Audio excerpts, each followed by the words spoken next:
Well, good Monday morning to you. Welcome to our Monday morning live edition of the Doctor's Nutrition Show. I'm your host, Jim Tabor, along with Doctors Jim and Janine Fox of Doctor's Nutrition, located on Cal Lorraine Road in Gulfport, just south of Pass Road. We do this every Monday morning. It is live. And what we do is we talk about things that have to do with your health and how help you live a healthier lifestyle. And it is a live call-in show, so you're welcome to call in with your questions, 896-0713 or 800-349-0713. And regarding the topic of the morning or any questions you might have regarding your health, you're welcome to call in and ask. Every year, more than 3 million people are diagnosed with dementia. And that is what we're going to be talking about this morning. My mother passed away in 2014 from dementia after a long fight with that. What exactly is dementia?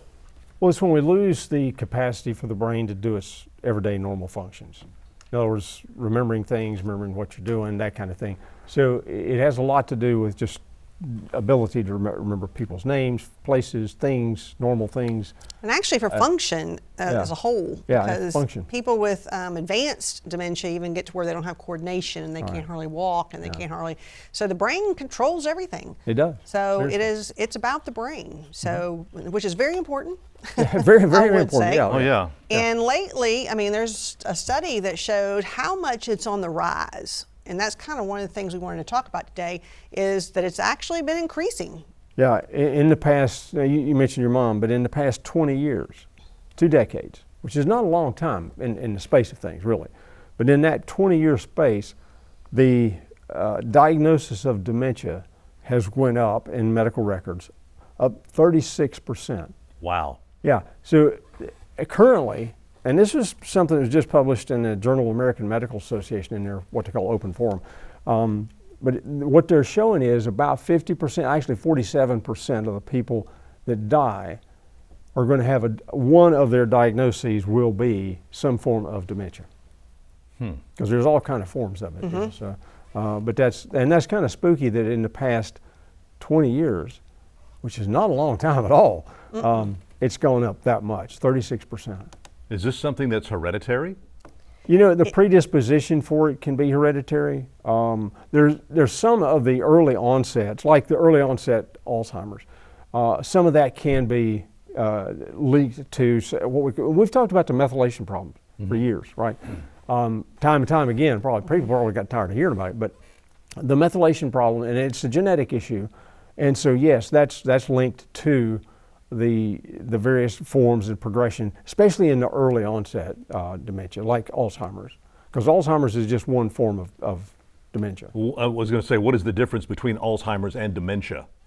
Well, Alzheimer's, of course, Dr. Alzheimer picked up on the early onset of these people that he didn't know what it was at the time, but he knew that some of these people were, you know, you're used to, you know, if you're know an older person that's say 90, 95 or whatever, yeah, they're losing it a little bit. They might tell you the same thing over and over again. And so they've got a little bit of dementia, you know, just from the brain shrinkage as time goes on. But he noticed it in very early people, or young people in the 40s and stuff like that. And so that's where he came up with the diagnoses of early onset dementias, and his name got attached to it, yeah. Yeah, and actually, Alzheimer's and dementia is part of Alzheimer's. So actually dementia is like a lot of different dementias. Right. You have vascular dementia, which a lot of times after strokes, you know, you definitely have problems and it's more of a vascular dementia. Right. You know, you have Lewy body dementia. Actually, Parkinson's falls within that. It's basically a neurodegeneration of the brain. Right. So any of the neurodegenerative problems of the brain are linked in with dementia. So dementia is kind of a broad term. That's kind of like we talk more about dementia because a lot of times it's real hard to tell which dementia it is. Yeah. There's even some of them that it takes brain biopsies upon death to know exactly which one it was. So that's why it's kind of like dementia as a whole is just really the decline in mental function and cognitive function. Cognitive ability, right. And cognitive and, like I said, the brain controls everything. So, and one of the things we wanted to also talk about too, you know, it's on the rise. And the big thing is prevention. Like we talk about every week about almost everything. It's always easier to prevent. But in this problem, there is really no good treatment once it's there. You know, it's not. They have some medications, they don't work real well. I mean, we have supplements, they don't work that well. I mean, they can kind of keep progression down just like the medications. And we have some of the supplements that work just like as well as the medications. Yeah. So, like we use the CDP choline, which definitely has been shown to work really well at keeping down progression. But reversing is a different story. Right, like, you know, if you have a heart attack, they put a stent in, okay? Open up the artery, hey, you're good to go again, or at least better off than you were. But with the problem with these dementias is once that brain cell and that is damaged, those neurons are damaged and clusters is what happens. Then yeah, there's just not much of a way to turn that around. I mean, we can't do anything. So it can't be reversed. No, it can be maintained. Right. But the big thing is prevention. And if you know to do what you need to do now to keep that from happening. And if you do have it in your family, you know you should start doing something now. I'm already doing stuff myself because my mom and my grandmother had dementia. Well, my mom has dementia now, not had, but. Right. Well, what are some of the first signs of dementia? Just at first, it's little things like repeating yourself and, forgetting somebody's name that you really should know. You know, I mean, forgetting somebody's name that you barely know, that's probably everybody. Yeah. That's somebody you don't want to know, that's but, forgetting things that you should know how to do. And then it's, starting to forget how to do daily activities. Yeah. Forgetting how to, so it just slowly gets worse and worse and worse. Yeah. And at first, most people that have dementia, they can hide it pretty good. Well, they can. Like I say, for females, a lot of times they'll get to where they just don't want to cook. Right. Okay? That's what. Because they're forgetting how to. So they just kind of cover it up by saying, well, I'm not cooking anymore. I just want to go out. Yeah. I mean, that's kind of what my grandma, that was her first sign. That was looking her first back is that she stopped doing stuff she had done her whole life. And probably it was 3 or 4 years later when she got bad. But looking back, she probably had it then, but she was really good at hiding it. Yeah. Real good. She was really good.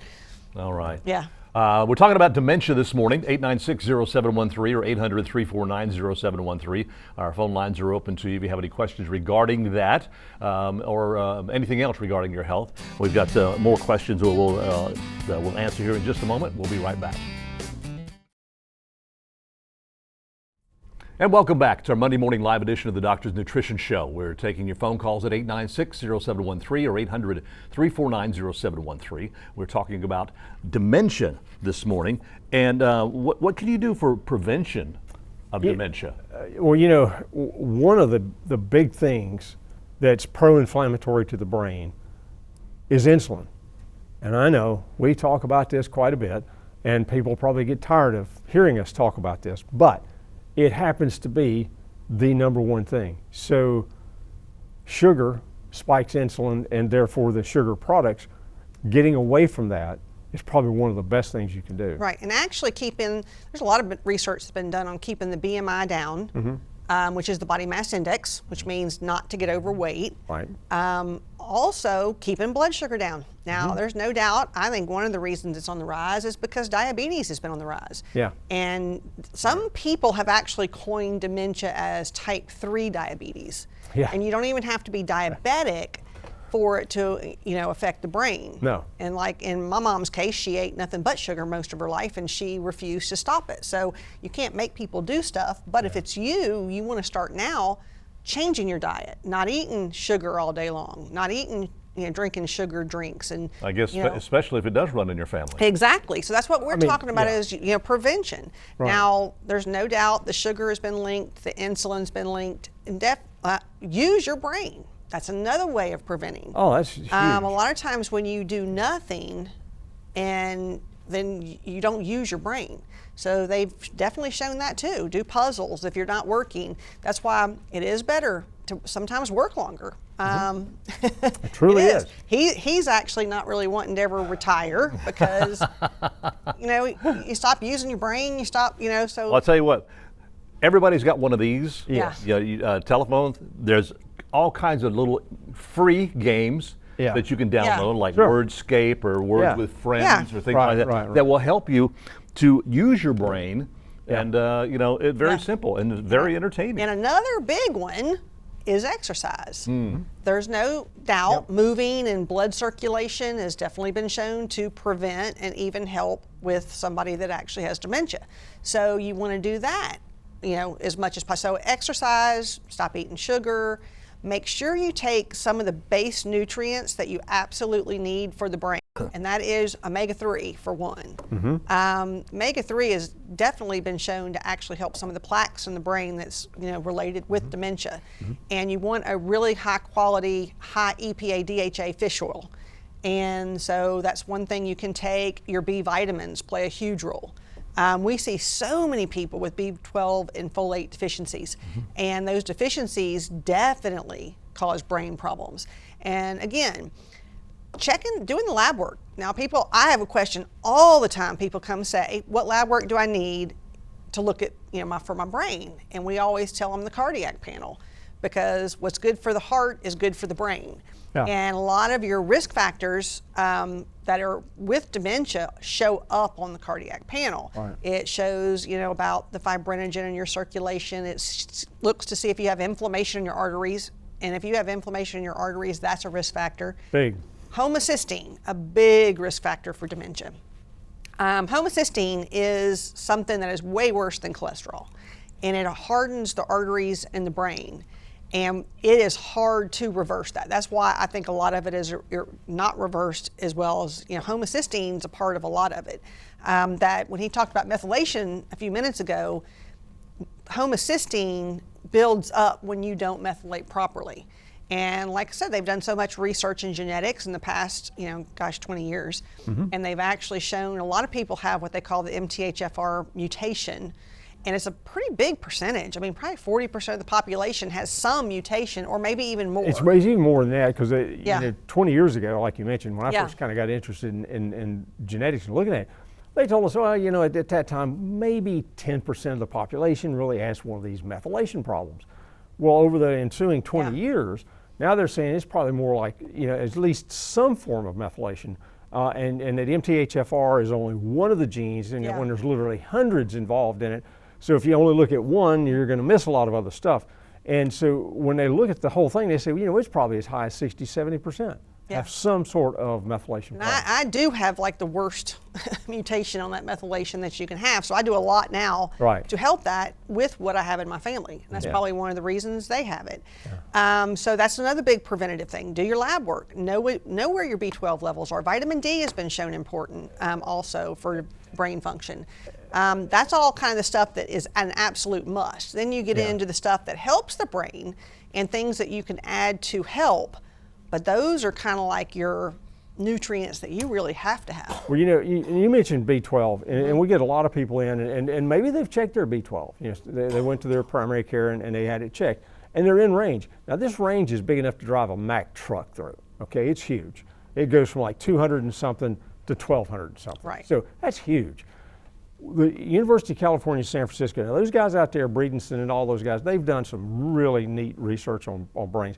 One of the things that came out of their research, I have looked at tons of data, they said all these, because they've looked at them for years, not just momentarily, but they've watched these people for years.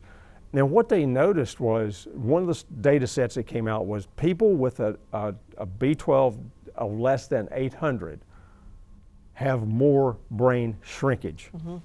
Now that's, you know, your brain is shrinking. We're going to shrink. I mean, you know, that's part of the thing. Anyhow, as we get older, it's going to happen. But if you don't have enough B12, and I have people all the time, and you do too, they come in and they're in range. They're 300 or 400. Barely in range. You know, okay, and we tell them, okay, you need more brain. And I just explained just what I said to you folks. You know, your brain's going to shrink faster if you don't have enough B12. What they did was on the study that they looked at this, and it's been 4 or 5 years ago, it's been a is while, they took, it was like 1,000 people, so it was a pretty big study, and they took people like 55 and older that had normal B12 levels. They fell within the range. So, okay, that range is huge, like we talked about. You could be one thing above the range, and they'd say, okay, you're part of the study. And they did MRIs of the brain, and they looked, and what they found after doing all these MRIs and looking at where the B12 levels, the people that had the lowest B12 were the ones that their brains were shrinking faster for their age. So they've definitely linked B12 deficiency with brain shrinkage. So it definitely is something that you want to know where your level is. And and if you do take B12, you always want a methylated form, because if you are in that 40% that has a methylation issue, it does not help to have cyanocobalamin, and it does matter what type of B12 you have. Right. A lot of your less expensive, B12 is not expensive anyway, but some of your cheap, and I will say, vitamins, they're all the old form that's not really good for the methylation and doesn't really help the problem. So, Same thing with folic acid. Yeah, same thing with folate. You want methylfolate. Yeah. And just in case you're one of the ones that can't use it. So there's a lot, and doing the cardiac panel will give you your underlying risk factors and things that you can change now. Again, don't wait until you're starting to have memory loss. Right. Don't wait until you've noticed that you're getting dementia. Right. Okay. Yeah. All right, 896-0713 or 800-349-0713. Our phone lines are open to you. We're going to take a break, and we've got a question someone's called in with. We'll answer that when we get back, and we'll also have this week's special. And welcome back. It's our final segment of this morning's show. It is, yeah. It truly is. Sorry, rented lips. Let's go ahead and look at what this week's special is, if we could. Yeah, this week we can, something that helps. Now, this is a good, helpful preventative. Something you take to prevent. And it's called Memory Core. And it has things in it, like one of the biggies in it is the cocoa extract, chocolate extract. And, people say, well, I eat chocolate. Yeah, but we got a lot of sugar attached to it too, right? Mm-hmm. So this is just the good stuff, so to speak. It's also good for blood pressure, but and other things. But that's one of its big ingredients. Yeah. Plus, it has some others too. It does have ginkgo biloba. If you are on a blood thinner, you cannot take that one. Right. So just to let you know, because it does have the ginkgo in it, which does thin the blood, but of course increases circulation. So circulation's a big thing. And then it has other nutrients too for brain function. So it's kind of a combination for brain function that is kind of good. Like I said, you want to prevent is the big thing. Now, it still can help keep progression down. Right. But it is definitely, you're better off with prevention. Right. Now, if someone is on a blood thinner, we recommend more of the CDP, because the CDP can be taken with blood thinners. So that's something that you can take. We have another one called Neurologics that can as well, and we have another one called Memory Pro. We have all kind of stuff for memory. Oh, yeah. So we have all the different things for memory, but I always stress first, do the lab work, see what your underlying problems are and fix those, because in different people it might be different things that work best. Yeah. Because people say all the time, which works best? Well, it depends on the person, depends on what your problem is.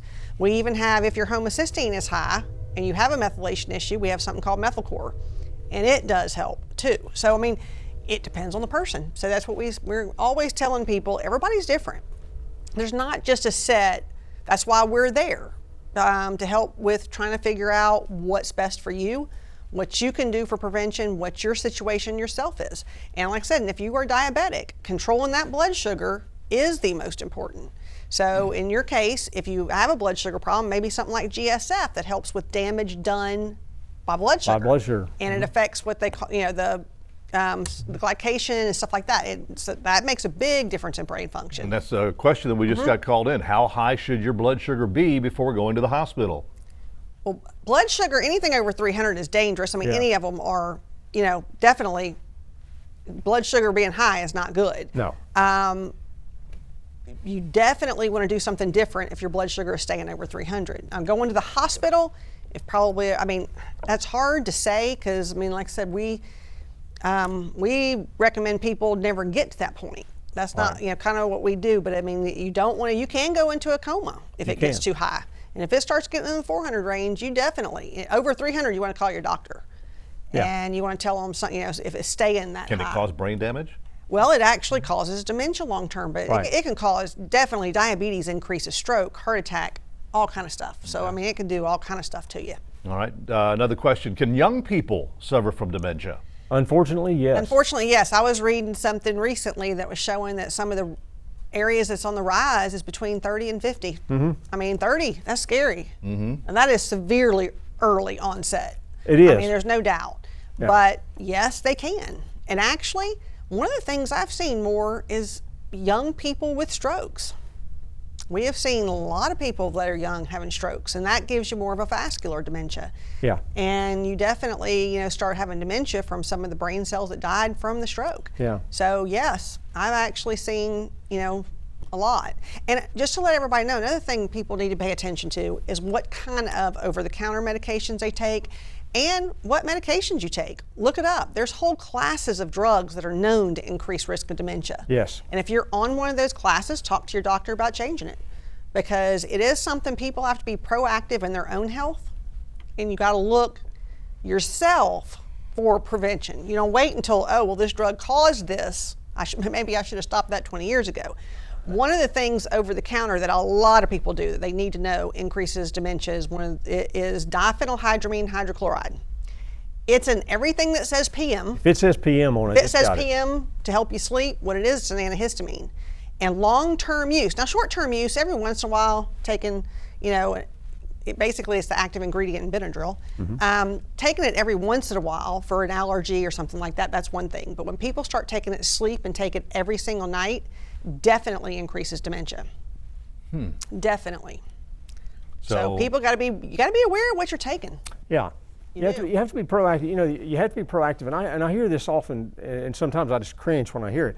But they say, well, my insurance company. Hey, look, your insurance company's job is not to hold your hand and walk you through life. It's up to you. God gave you some ability to think and do. And if we tell you something, you read it, you go to the internet, read it yourself, you see the information, and then if you don't follow that information, unfortunately, it's back on you. All right. We got another question. If I take Plavix and it causes sores and blisters in your mouth, is there a vitamin blood thinner to take in place of it?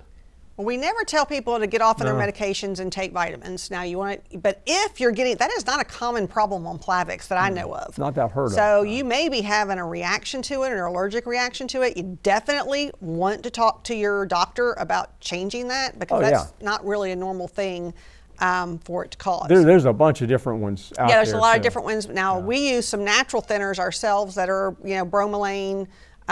We use nattokinase, we use serrapeptidase. There's definitely some natural thinners, but we never tell people to stop their medication. You need to talk to your doctor about that. But if something's making those kind of sores in your mouth, you do want something different.